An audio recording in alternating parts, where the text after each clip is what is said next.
वाहिद मुज़क्कर इस्म जब भी हालत रफा में आएगा उसके आखिरी हर्फ पर क्या आएगा? दो पेश। किताबुन, किताबुन, किताबुन रफा होगी जी वाहिद मुज़क्कर इस्म की, और जाहिर बात है किताब नसब में भी इस्तेमाल होगी, तो नसब में ये बन जाएगा जी किताबन, और एक अलिफ एडिशनली लिखा जाएगा। वाहिद इस्म के आखिर में एक अलिफ लिखा जाएगा दो ज़बर के बाद। ये लिखने का रूल है, बोलने में नहीं आएगा आपको। किताबुन, किताबन। अब जब किताब का लफ्ज हालत जर में जाएगा तो माशाल्लाह आपका जहन काम कर रहा है। आप सोच रहे हैं कि अब लाजमी बात है बा पर दो जेर आनी चाहिए, तो दो जेर ही आएंगी। तो किताबुन, किताबन, किताबिन।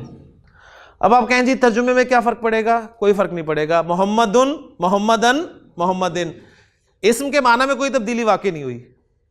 तो हम इसको आमतौर पे इस तरह बयान करते हैं कि माना की तब्दीली के बगैर, माना की तब्दीली के बगैर इस्म की हालत या शक्ल की तब्दीली को इराब कहते हैं।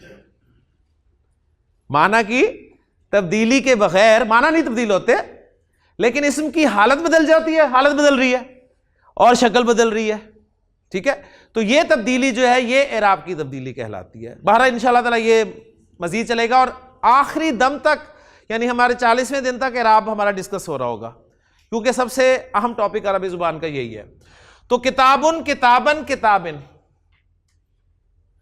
अब आए जी मिरवाहा, वाहिद इसमें मुन्नस है, तो देखते हैं क्या वाहिद मुन्नस इसम का इराब इससे डिफरेंट होगा या सेम होगा। मैं लिखता हूं तो आप खुद ही रिजल्ट निकालिएगा। लफ्ज है जी मेरे पास मिरवाहा।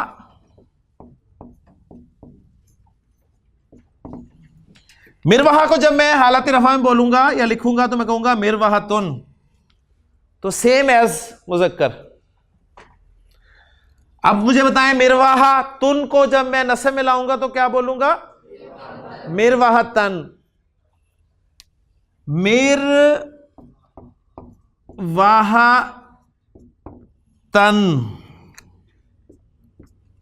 अब आपने नोट किया कि अब मैंने दो जबर के बाद अलिफ नहीं लगाया। जिस इसम के आखिर में गोलता होगी हालत नसब में उस पर सिर्फ दो जबर लगेंगे, एंड पे अलिफ नहीं लगेगा। क्यों साहब? वो इसम जिसके आखिर में क्या होगी? गोलता, वो जब हालत नसब में इस्तेमाल होगा तो सिर्फ दो जबर ही लगेंगे, लिखने में अलिफ नहीं लगेगा, वरना रूल यह है कि अलिफ लगे ही लगे। ठीक हो गया। अब यहां पर एक और नई कहानी शुरू हो जाएगी कि और कौन कौन से अस्मा है जिनमें दो जबर के बाद अलिफ नहीं लगेगा। तो आपकी दिलचस्पी के लिए, आपकी परेशानी दूर करने के लिए पहले बता दूं कि पूरी अरबी में सिर्फ दो तरह के अस्मा ऐसे हैं, सिर्फ दो तरह के अस्मा, कि जब वो हालत नसब में इस्तेमाल होते हैं तो सिर्फ दो जबर लगते हैं, अलिफ नहीं लगता। उसमें से एक किस्म आ गई गोलता वाली, और दूसरी किस्म इंशाअल्लाह ताला भी आ जाएगी। तो मिरवाहतुन, मिरवाहतन, और हालत जर क्या होगी?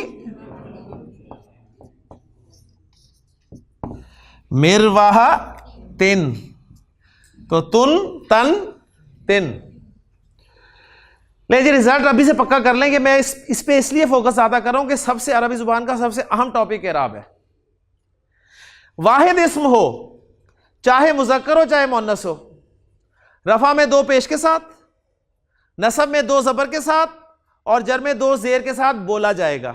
लिखा कैसे जाएगा? दो पेश के साथ रफा में, दो जबर और एक अलिफ के साथ नसब में, और दो जेर के साथ जर में, सिवाय वो वाहिद इस्म या वो इस्म जिसके आखिर में गोलता आ जाए, वो दो जबर ही लिखे जाएंगे, अलिफ नहीं लिखा जाएगा। ठीक हो गया जी।